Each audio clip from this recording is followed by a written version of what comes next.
الله أكبر الله أكبر الله أكبر الله أكبر. أعوذ بالله السميع العليم من الشيطان الرجيم. بسم الله الرحمن الرحيم.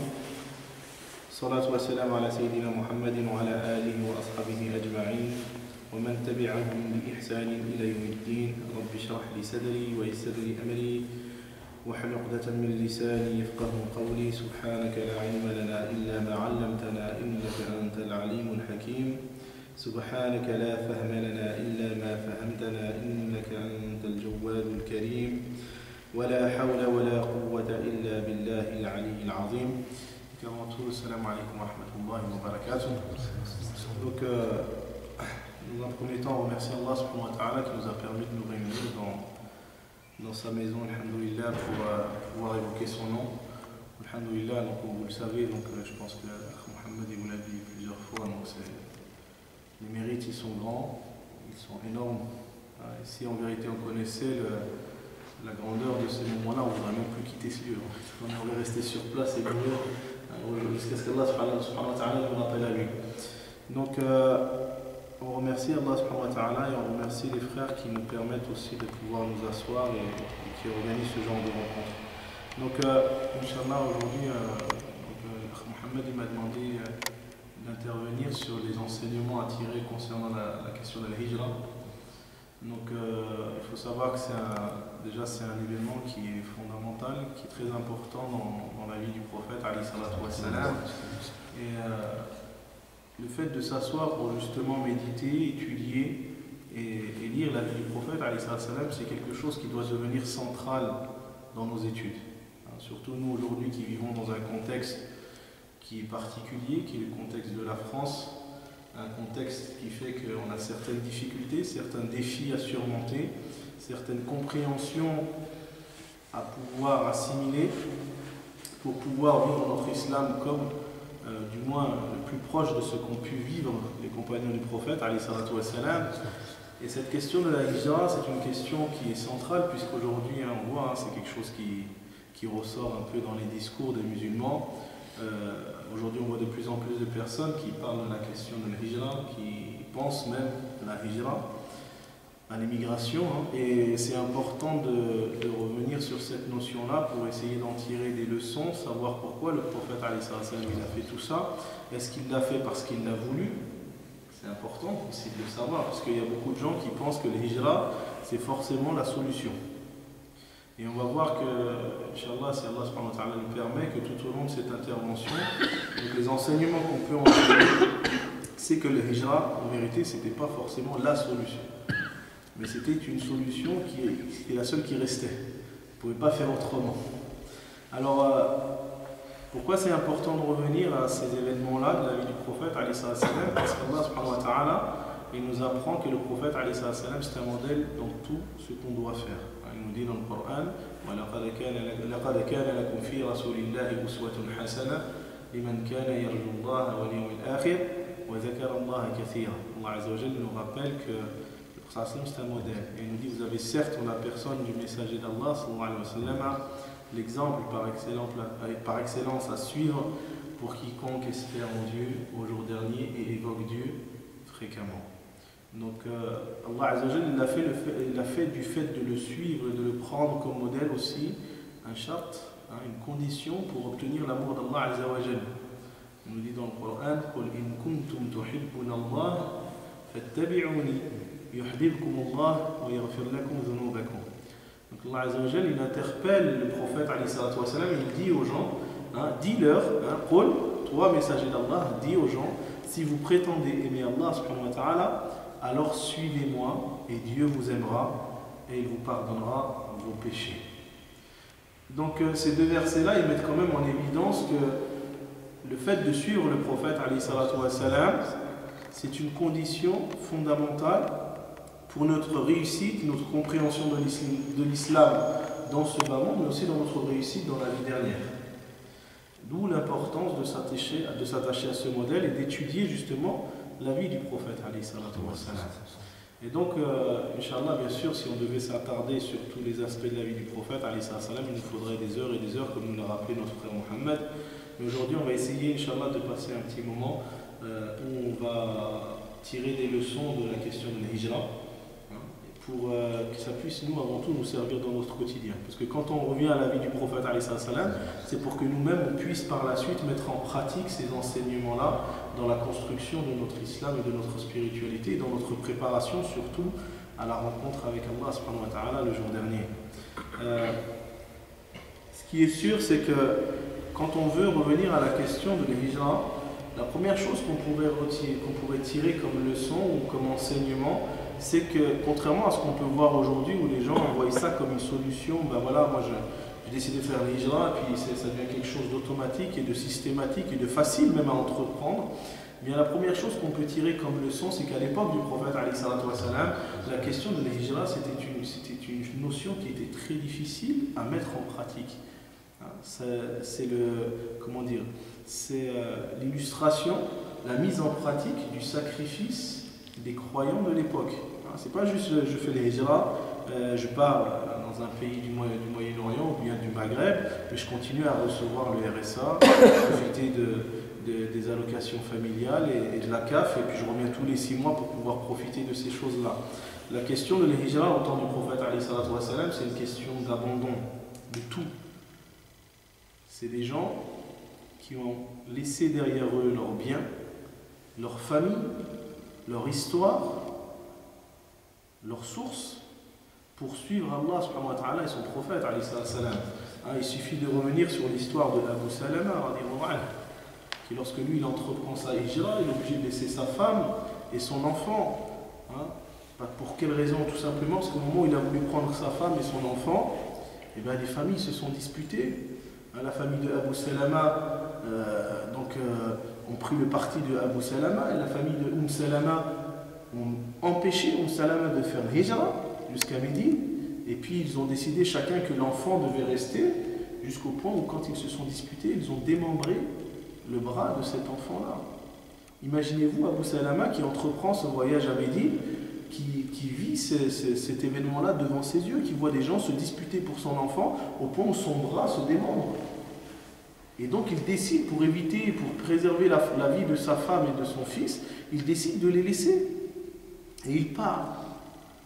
Ou bien l'exemple de Suhayb ibn Sinan, ce compagnon qui, subhanallah, était un Romain d'origine, Suhayb al-Rumi, qui arrive à la Mecque en tant qu'esclave, qui est par la suite affranchi, qui par la suite va se mettre dans le commerce et s'enrichir et faire beaucoup d'argent, devenir quelqu'un d'important à la Mecque, qui lorsqu'il décide de faire le hijra, les gens de Quraysh ne le laissent pas partir. On nous dit, comment ça tu vas partir aujourd'hui jusqu'à Médine alors que tu étais parmi nous un esclave, qu'on t'a affranchi, que tu t'es fait de l'argent sur notre dos, donc c'est notre argent, tu ne dois pas partir avec.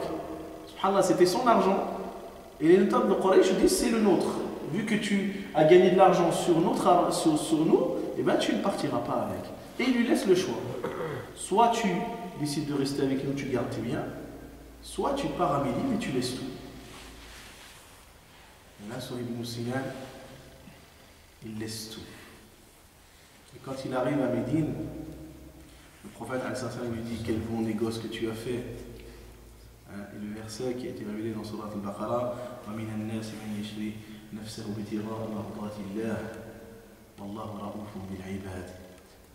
Quand il arrive à Médine et qu'il explique ce qu'il a fait au prophète, le prophète lui dit quel bon négoce que tu as fait, et Dieu révèle ces versets, et il y a parmi les gens, et il y a parmi les gens certains qui ont troqué leur propre âme en échange de la satisfaction d'Allah subhanahu wa ta'ala, et certes Dieu est compatissant envers ses serviteurs. Imaginez-vous, jusqu'à aujourd'hui, on lit ce verset et il concerne Suhayb ibn Sinan. C'est un grand khayr. Ils ont fait un grand sacrifice, Sahaba. Ce n'est pas quelque chose d'aisé. C'est pas quelque chose, bon, je décide de faire un voyage et je m'en vais. Parce que le voyage de la Mecque à Médine, c'était 10 jours à travers le désert. C'était pas simple. Pour ça, qu'il a fait sa hijra, elle a duré 10 jours. C'est vrai qu'il aurait pu faire moins long, parce qu'il a attendu 3 jours dans la grotte. Certains sahabis ont mis 3 jours, à peu près. La moyenne, c'était 3 jours concernant ce sahaba. Mais le prophète, lui, déjà, il est resté 3 jours dans la grotte. Hein, et on sait qu'il a fait un détour par rapport au trajet, on va y revenir. Mais pour vous dire que c'était pas un voyage simple. Hein, c'est pas comme si nous, aujourd'hui, on prend le TGV ou bien l'avion et puis on va faire 1 heure de... Hein, aujourd'hui, quand on va à la Mecque, on met 5 heures de vol. D'ici de France. À l'époque, c'était à dos de chameau, c'était dans le désert, avec la chaleur. Il n'y avait pas des wagons climatisés ou autre chose qui nous permettait de bénéficier du confort du voyage. Donc on voit que c'est un effort qui est considérable, qui est demandé de la part des croyants, et ils y répondent. Pourquoi? Parce qu'avant cela, le cœur il s'était préparé. Pendant 13 ans, le prophète, il a fait rentrer dans le cœur des croyants l'amour d'Allah Azzawajal et l'amour de son prophète, au point où lorsqu'on leur a demandé de renoncer, ils y étaient prêts. Et ça doit nous interpeller, nous, aujourd'hui. Des fois, nous, on a ce mot hijra qui sort facilement de nos langues, mais réellement, est-ce qu'on est prêt à tout renoncer pour Dieu et son prophète?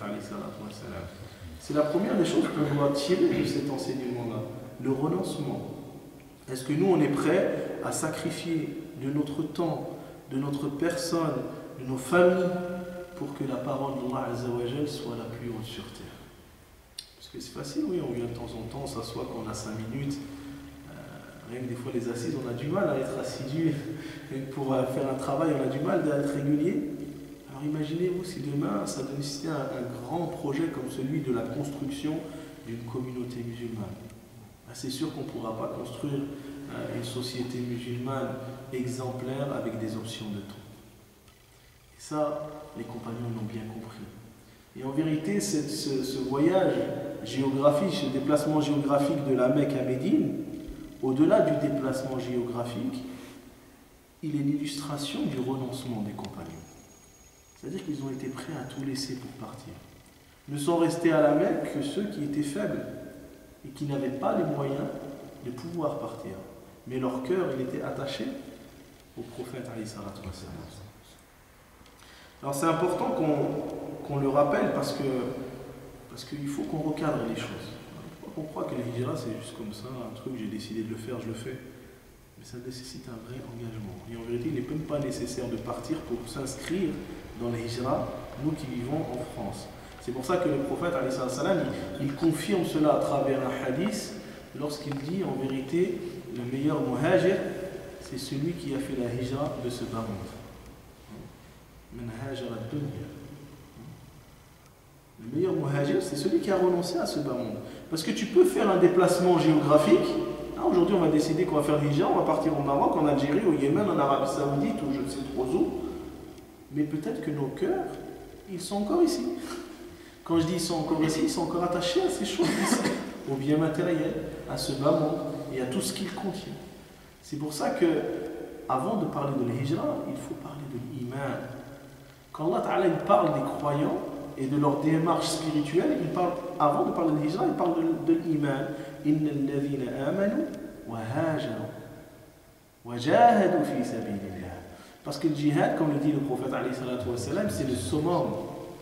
C'est le summum de l'engagement.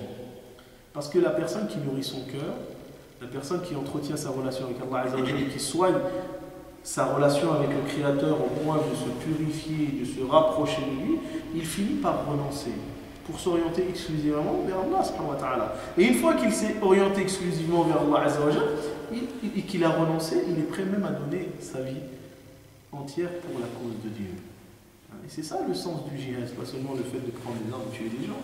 Non, c'est des gens qui ont mis toute leur force, tout leur effort, toute leur énergie pour que la parole d'Allah Azza wa Jalla soit la plus haute sur terre.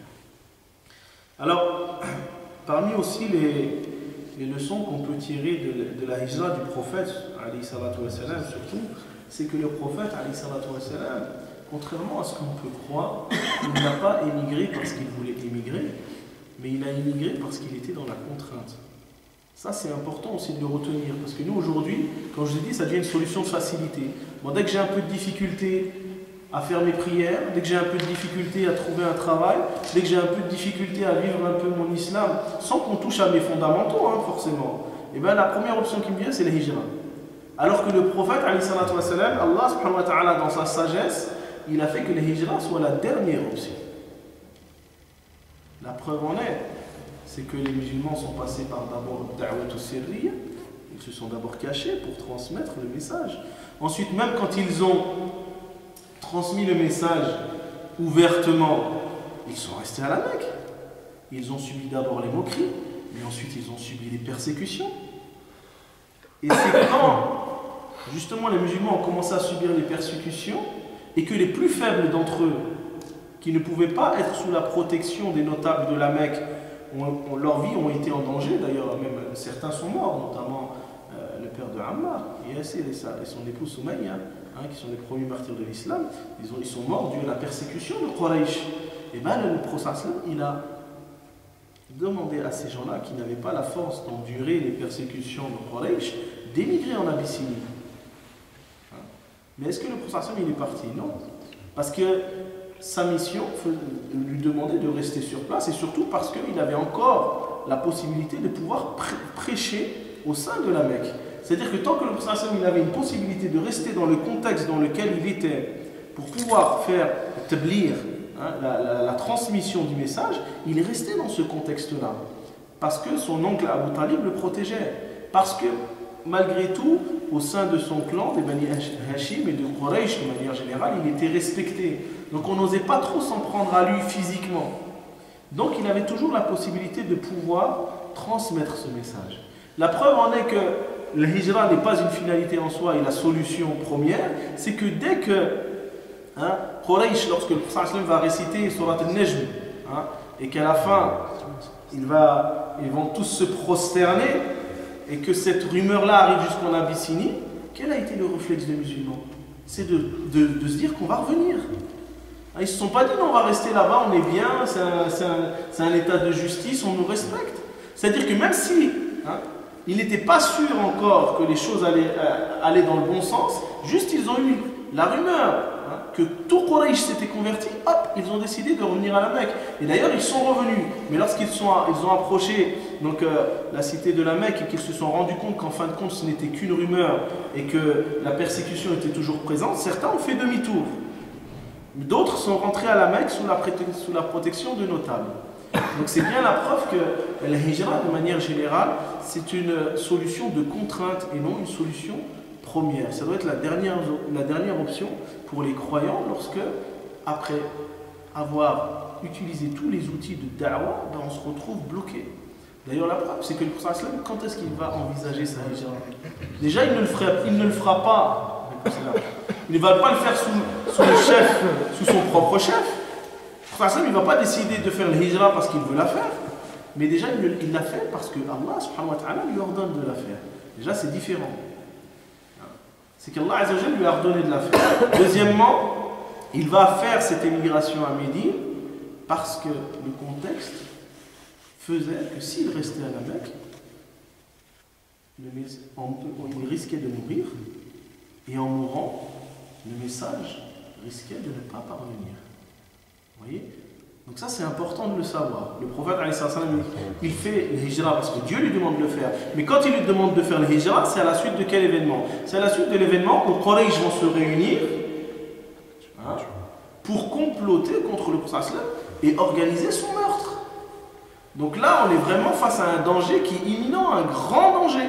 C'est pas juste le fait que voilà, je ne peux pas prier à la mosquée, je prie au travail, ça me gêne, parce qu'aujourd'hui c'est ça qu'on entend. On entend des gens qui veulent faire hijra parce qu'il ne fait pas ses 5 prières à la mosquée, mais il peut quand même les faire. Le jour où effectivement on nous empêchera de faire la prière, on pourra envisager ça. Mais tant qu'on n'est pas encore dans des contextes de contraintes qui nécessitent qu'on ne peut plus rester sur place, on ne doit même pas l'envisager en vérité. Et troisièmement, est-ce que nous, déjà, on a fait l'effort que le professeur Hassan l'a fait? Parce que comme j'ai dit, le professeur Hassan, ça a été l'ultime option. Nous, on ne fait rien, on est entre nous, on vient à la mosquée, je fais mes prières, je suis content, j'essaie de vivre mon islam comme je peux, mais est-ce que réellement on est dans la prédication? Est-ce que vraiment on est dans l'effort d'appeler les gens à Allah subhanahu wa ta'ala? C'est important aussi de se le dire, parce que quand on parle du prophète qui a fait le hijra, le prophète il a donné tout son effort pour que la parole soit transmise. Et une fois qu'il a vu qu'il a perdu la protection de son oncle Abu Talib, parce qu'il était décédé, et qu'à la Mecque, après la mort d'Abu Talib, eh ben, Quraysh se disent que maintenant on peut s'attaquer physiquement à lui, Allah subhanahu wa ta'ala lui envoie Jibril. Vous dire, c'est même pas lui qui a décidé, parce que les gens ont commencé à faire le hijra à Médine, alors que le prophète il est resté. Il était parmi les derniers. Après lui, ils ne sont restés à la Mecque que les gens, soit des femmes, des vieilles personnes, des gens qui ne pouvaient pas faire le hijra. Donc même il part parmi les derniers. Mais même quand il part, ce n'est pas de son propre chef. C'est-à-dire que les musulmans ont commencé à faire l'émigration des mois avant. Vous savez que l'émigration du prophète, on va y revenir dessus, parmi les leçons à tirer, c'est qu'il y a une longue préparation, 4 mois de préparation. C'est-à-dire que pendant 4 mois, le prophète il est à la Mecque et il attend. Il attend que Dieu lui donne l'autorisation d'émigrer. Lorsque Quraysh, aidé de Abdullah ibn Ubay ibn Salul, qui est venu parce que lui il savait qu'il allait perdre son privilège à Yathrib, donc il complote pour arriver à son meurtre, Allah lui envoie Jibril alayhi salam en lui donnant l'ordre de ne pas passer la nuit à la Mecque. Vous voyez, c'est quelque chose qui se fait très rapidement. C'est-à-dire que même si la préparation elle dure 4 mois, c'est-à-dire qu'à partir du moment où Allah l'ordonne au prophète d'émigrer, ça se fait le jour même. Jibril vient le voir. Qu'est-ce qu'il fait le prophète alayhi salatu wassalam? Il sort à la période du Dora, où d'habitude personne ne sort, il couvre son visage pour que personne ne le voie, il va chez Abu Bakr et il lui annonce qu'ils vont faire le hijra. Donc, pour vous dire que le prophète a attendu le dernier moment et surtout qu'il n'a pas voulu partir en vérité. Il n'est parti que dans la contrainte parce qu'il n'avait pas le choix, non pas pour fuir, parce qu'aujourd'hui c'est un peu aussi notre attitude. Quand on parle de l'hijra, c'est qu'on veut fuir. Le prophète il n'a pas fait le hijra parce qu'il voulait fuir. Il a fait le hijra pour préserver le message. C'est pas pareil. Parce que s'il restait, son message risquait d'être mis en danger. La transmission, elle risquait d'être interrompue par le meurtre qui était en train de se tramer. La preuve que le professeur Hassan ne voulait pas partir, c'est que dans une tradition, il nous est rapporté que quand le professeur Hassan il quitte la Mecque, il se tourne vers la Kaaba et il jure, il dit, si ce n'était pas à cause de ton peuple, jamais je ne t'aurais quitté. Et même le professeur Hassan, il apporte cette précision-là. Donc ça, c'est important de revenir sur ça et de se dire que oui, le professeur Hassan, il a émigré, mais il n'a pas émigré parce que ça lui faisait plaisir d'émigrer, mais il a émigré parce qu'il n'avait plus le choix et que le contexte de la Mecque ne lui permettait plus de faire sa prédication comme il le souhaitait. Ça, c'est important de le savoir. Alors, en même temps, parmi les enseignements qu'on peut tirer de cet épisode de la vie du prophète, à savoir hijra, c'est, comme je l'ai dit, c'est la préparation. Et ça, c'est un truc qui doit nous interpeller. Parce que nous, si on regarde aujourd'hui l'état de la communauté, on travaille toujours dans l'urgence. On est très peu organisé. On est toujours en train de courir à droite à gauche. On n'a pas de plan à moyen et long terme. On est toujours à agir dans l'urgence. Et on voit que le prophète, alayhi salatu wassalam, pour son émigration, ça va lui prendre 4 mois. C'est-à-dire que dès que les gens vont commencer à émigrer après le pacte de Aqaba, Abu Bakr va acheter 2 chamelles qu'il va entretenir pendant 4 mois. Et il attend. À chaque fois, il demande au prophète, alayhi salatu wassalam, est-ce que tu me attends? Il lui dit attends. À chaque fois, il lui dit attends. Et ça va durer 4 mois. Le prophète, alayhi salatu wassalam, il est le prophète. On est d'accord. Est-ce qu'il y a quelqu'un qui a mieux compris les choses que le prophète, alayhi salatu wassalam? Non, bien sûr. Et pourtant, dans son émigration, il a tout planifié. Il a planifié les montures, il a choisi de bonnes montures, qu'il a nourries pendant 4 mois pour qu'elles aient la force de pouvoir voyager dans le désert. Il a planifié même sa façon de partir, où il va demander à Ali de se mettre à sa place. Il est le prophète. Il aurait pu dire, je suis le prophète d'Allah Azza wa Jal, donc c'est bon, je pars comme ça. Nous, on est un peu comme ça. Dès qu'on fait un projet, allez, tawakkal Allah, on fait confiance à Dieu et bismillah, on y va. Non, bien sûr qu'on fait confiance à Dieu, mais la confiance à Allah subhanahu wa ta'ala, c'est pas juste le fait je me lance et puis j'attends ce que Allah subhanahu wa ta'ala il va bien vouloir faire de moi. Le prophète il nous donne une leçon à travers les hijra, qu'on doit toujours planifier nos projets. Comme j'ai dit, voilà, pendant 4 mois il se prépare. quand il part, il ne va pas décider de partir le jour devant tout le monde. Il va attendre la nuit. Et même quand il va partir la nuit, parce que vous savez, il y a une embuscade qui se trame et puis on attend qu'il sorte de chez lui pour pouvoir le tuer, eh bien, il met Ali à sa place. Pour quelle raison? Pour que quand Quraysh vient regarder, Abu Jahl, il faisait des allers-retours entre la maison de Hani et son poste. Et il regarde dans le trou de la serrure pour savoir s'il est toujours allongé. Et puis pour ça, il met Ali à la place dans son lit, il lui met son manteau vert pour qu'il croit que c'est le prophète, Ali salam. Et même quand il sort, il ne part pas direct à Médine. Il planifie le fait qu'il va détourner son trajet pour partir dans le sud, dans Al-Thawr. Et après, il va longer les côtes et revenir. Et ça doit nous interpeller. Un des enseignements de l'Hijra, c'est ça. C'est que le musulman, quand il entreprend des choses, il doit toujours planifier, définir des étapes pour arriver à ses objectifs. Nous, des fois, on est un peu comme ça. On part, on fait les choses à l'arrache, et puis après, on s'étonne des résultats. Comment ça se fait que ça n'a pas marché? Oui, ça n'a pas marché parce qu'on n'a pas fait ce qu'il fallait.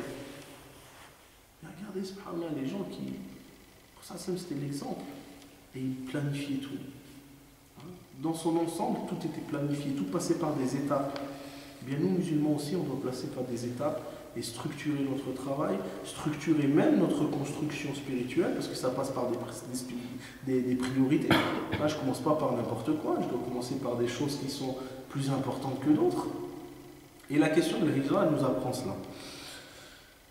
Alors, parmi les enseignements qu'on peut retirer de la question de la Hijra, c'est le fait qu'Allah Azza wa Jal, à travers ces événements-là, on voit bien qu'il protège son prophète.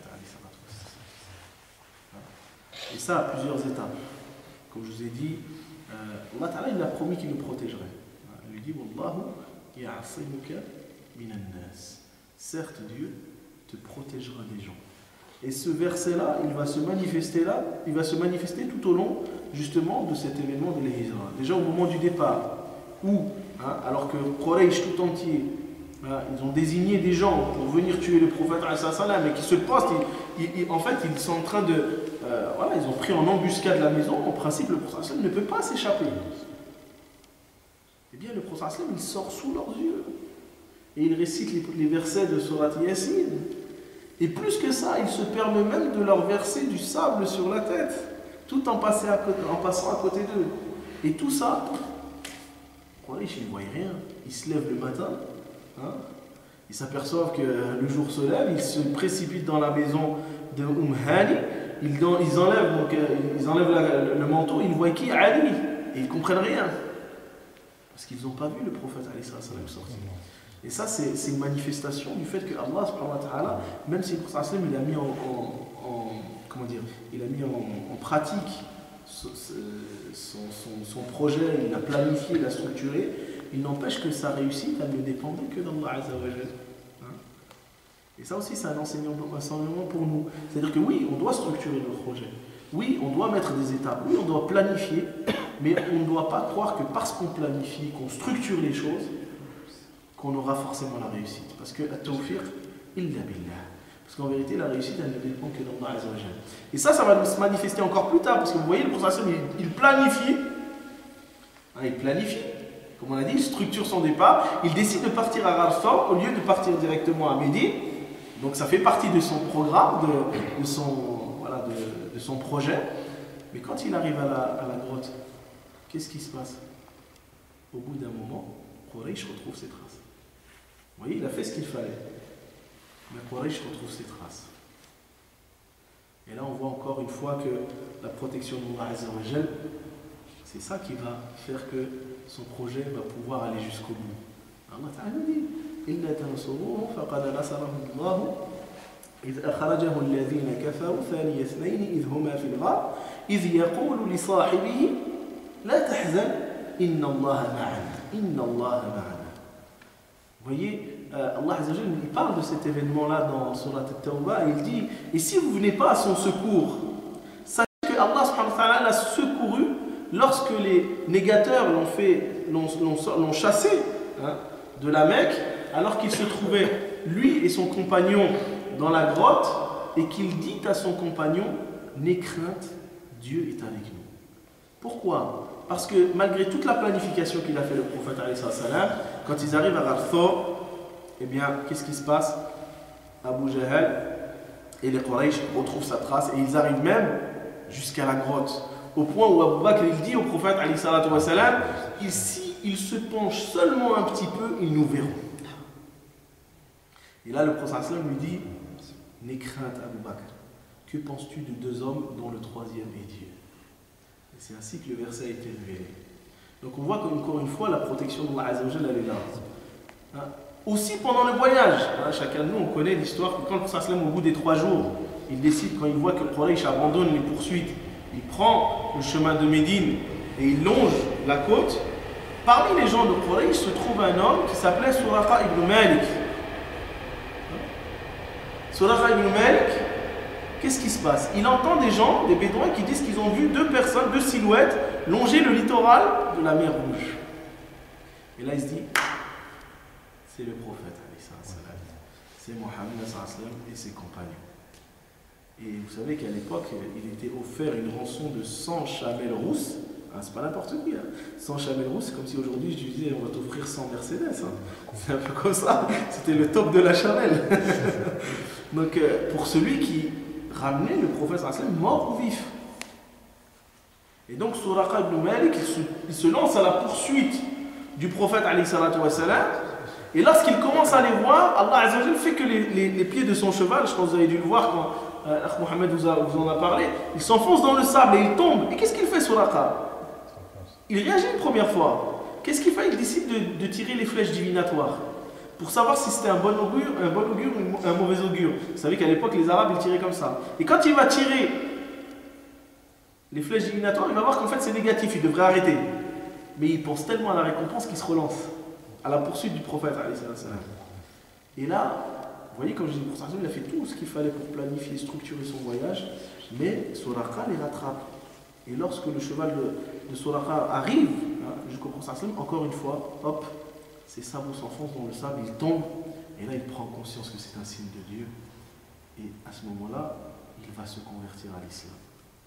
Et pendant tout ce moment-là, alors qu'Abu Bakr est affolé, il regarde, et Rasulullah, il est en train de se rapprocher, il est en panique. Et bien le prophète, il lit du verset du Coran, il ne se soucie pas de ce qu'il est en train de faire sur la table. Et ça, on voit bien que c'est la manifestation du fait que Allah Azza wa Jalla protégeait son peuple. Et ça nous amène en même temps aussi à une autre leçon, c'est le fait de placer sa confiance dans tout ce qu'on fait. Là, le prophète, il avait la protection de Dieu. Mais pour nous, musulmans, eh bien, même quand on planifie des projets, quand on les structure et qu'on se lance, il ne faut jamais compter sur soi. Il faut toujours compter sur Allah Azza wa Jalla. Vous voyez, pour ça, il a mis en pratique les causes pour que son voyage réussisse, mais à la fin, il s'en est remis à Dieu. Et ce qui se passe au départ, à la grotte, et pendant son voyage avec Suraqa ibn Malik, en vérité, c'est pour dire que voilà, la réussite, elle vient bien d'Allah Azza wa Jalla. C'est-à-dire que quel que soit ce que tu peux faire, quelles que soient les choses que tu peux faire, en vérité, c'est Dieu qui t'apporte la réussite dans ce que tu entreprends. On le voit, hein. Pour ça, il décide de partir la nuit, mais les gens tiennent une embuscade, ils veulent le tuer, mais il arrive à en sortir. Par quoi? Par la grâce d'Allah Azza wa Jalla. Mais le prophète lui-même, il fait confiance à Dieu. Parce que quand il sort, il est apaisé, il verse du sable sur leur tête, il récite du Coran, il n'est pas en train de dire vite, Abu Bakr, il faut qu'on parte. Il part tranquille, parce qu'il a confiance en son Seigneur. Quand il est dans la grotte, comme je vous l'ai dit tout à l'heure, qu'est-ce qu'il dit à Abu Bakr alors qu'Abu Bakr, il est en panique? Il lui dit, les craintes, Dieu il est avec nous. Quand Suraqa il se rapproche de le même état d'esprit, la confiance en Allah Azza wa Jalla. Et ça, c'est pour nous dire, nous les frères, quand on a des projets, quel qu'il soit, notamment que ce soit les hijra ou bien autres projets, on doit planifier les choses, mais surtout on doit s'en remettre à Dieu et ne pas être des gens qui sont dans le réactionnisme, dans l'émotivité des choses. C'est-à-dire dès qu'il y a quelque chose qui arrive, hop, d'un coup on agit sous l'émotion, sous la réaction. Le musulman il n'agit pas sous les réactions. Vous voyez, pour ça, il était dans un événement qui est difficile à concrétiser, il est éprouvé, mais il garde toujours sa confiance en Allah Azza wa Jalla. Et ça, pour nous, ça doit être des enseignements fondamentaux dans la compréhension de la hijra. C'est-à-dire que, quelles que soient les difficultés dans lesquelles je me trouve, Je fais en sorte de planifier les choses, mais à la fin, comme dit Allah subhanahu wa ta'ala, فَإِذَا عَزَمْتَ فَتَوَكَّلْ عَلَى اللَّهِ إِنَّ اللَّهَ يُحِبُّ الْمُتَوَكِّلِينَ. Ça, c'est important que nous, on l'assimile. Parce que des fois, on pense que c'est nous qui faisons les choses. On pense que si le projet marche, c'est grâce à moi. Alors que non. Toi, tu fais ce sabab, et Dieu, il fait le reste. Et il y a des gens, des fois, qui font pas grand-chose, mais une grande bénédiction, parce que eux, ils se sont remis complètement à Allah Azza wa Jal. Et tu vas trouver des gens qui donnent beaucoup d'énergie dans certaines choses, mais parce qu'ils pensent que les choses viennent d'eux, et bien en vérité, il y a très peu de résultats. Et c'est d'où l'importance de comprendre cet enseignement-là de la hijra. Parmi les leçons aussi qu'on peut tirer de la question de la hijra, c'est aussi le dévouement des compagnons du prophète. On voit les compagnons, subhanallah, c'est extraordinaire ce qu'ils font. Hein, quand on voit déjà juste Ali. Ali, c'est un enfant encore, c'est un jeune. Hein. Au moment de la hijra, il est très jeune, c'est un jeune homme. Imaginez-vous, le prophète il lui dit, tu te mets à ma place. Alors qu'il sait très bien qu'il y a des gens dehors qui sont venus pour le tuer. Le prophète et le prophète lui dit, n'aie pas peur, ils ne te tueront pas. Regardez la confiance, le dévouement qu'il a. Il se met. Il s'y met, subhanallah. Il se met dans le lit et il est prêt. C'est incroyable. Ce dévouement de Ali aussi qui se fait aussi par la suite. Parce que le prophète, il aurait pu se dire, bon, maintenant le prophète est parti à Médine, je vais partir vite fait, je reste pas. Mais le prophète lui dit quoi? Tu ne quittes pas la Mecque jusqu'à ce que tu aies rendu tous les dépôts qui étaient sous ma responsabilité. Pour ça, il va partir, et il va laisser Ali, un jeune homme, qui va d'abord régler la question des dépôts, parce que vous savez que Quraysh aussi combattait les prophètes, en même temps, paradoxalement parlant, il lui donnait les affaires qui étaient précieuses pour eux. Parce qu'il savait que le prophète c'était quelqu'un de digne de confiance, qui ne les trahirait pas dans leurs dépôts. Et d'ailleurs, il a été à la hauteur de cet engagement-là, puisqu'il aurait pu se dire je pars et je prends. Ils nous ont bien pris toutes nos affaires, ils ont pris nos biens, alors moi aussi je vais prendre leurs affaires et je m'en vais à Médine. Mais c'est là qu'on voit la haute moralité du prophète. C'est pas pour rien qu'Allah dit tu es certes doté d'une immense noblesse de caractère. Parce que le prophète, il ne va pas trahir leur engagement. Il ne va pas trahir le dépôt. Et il va dire à Ali, tu restes à la Mecque jusqu'à ce que tu aies rendu le dernier dépôt à son ayant droit. Et là, le dévouement de Ali, encore une fois, il se manifeste. Parce que Ali ne va pas quitter la Mecque jusqu'à ce qu'il rende le dépôt à son ayant droit. Et il n'entreprendra la hijra que quand il aura fini. Et en même temps, on va voir que le prophète il donne une grande importance à Ali. Parce que le prophète, il y a peu de gens qui connaissent cette raison-là, mais les gens pensent que le prophète il est resté à Aqaba, dans la banlieue de Médine, le temps d'y construire une mosquée pour se reposer. C'est effectivement parmi les raisons pour lesquelles il est resté à Aqaba. Mais ce qu'on sait peu, c'est qu'en vérité, le prophète il est resté à Aqaba parce qu'il refusait de rentrer à Médine sans la compagnie de Ali. Et il va attendre Ali à Aqaba. Lorsque Ali le rejoint à Aqaba, ils vont rentrer avec Abu Bakr à Médine. Et ça, c'est des choses qu'on ne sait pas forcément. C'est pour vous dire à quel point déjà Ali il a une place particulière auprès du prophète. Donc ça, c'est parmi les compagnons. Je cite l'exemple de Ali parce qu'il joue un rôle fondamental, mais parmi les gens aussi, les compagnons, le dévouement des compagnons qui se manifestent dans cet événement-là, c'est celui d'Abu Bakr as-Siddiq. Dès le début, c'est qui achète les chameaux pour préparer le voyage? Abu Bakr as-Siddiq. C'est qui veut pas partir de la Mecque et qui veut absolument faire le voyage avec le prophète? Abu Bakr as-Siddiq. C'est qui l'accompagne durant tout le voyage? Abu Bakr as-Siddiq. Et quand on dit l'accompagner, c'est pas juste un... Voilà, il part avec lui dans Rarthor, on connaît l'épisode. Il va dire au prophète, non, ne rentre pas, je vais d'abord voir si c'est en sûreté. Et le voilà qui rentre dans la grotte et dès qu'il voit un trou, il déchire son habit et il remplit les cavités qui se trouvent dans la grotte avec son propre vêtement. Et quand il lui dit au prophète rentre et que le prophète dort sur sa cuisse, il s'aperçoit qu'il y a un trou qu'il n'avait pas vu. Et qu'est-ce qu'il fait? Il ne veut pas déranger le prophète, il y met son pied. Qu'est-ce qui se passe? Il se fait piquer par un scorpion. Mais le dévouement, il ne s'arrête pas là. C'est que même quand il se fait piquer par le scorpion, la douleur est tellement insupportable qu'il se met à pleurer. Mais il pleure en silence parce qu'il n'ose pas réveiller le prophète. C'est ça qui est incroyable. C'est que le prophète, peut-être il est en train de mourir, il est empoisonné, mais il préfère mourir empoisonné que de lever le prophète, le réveiller de son sommeil.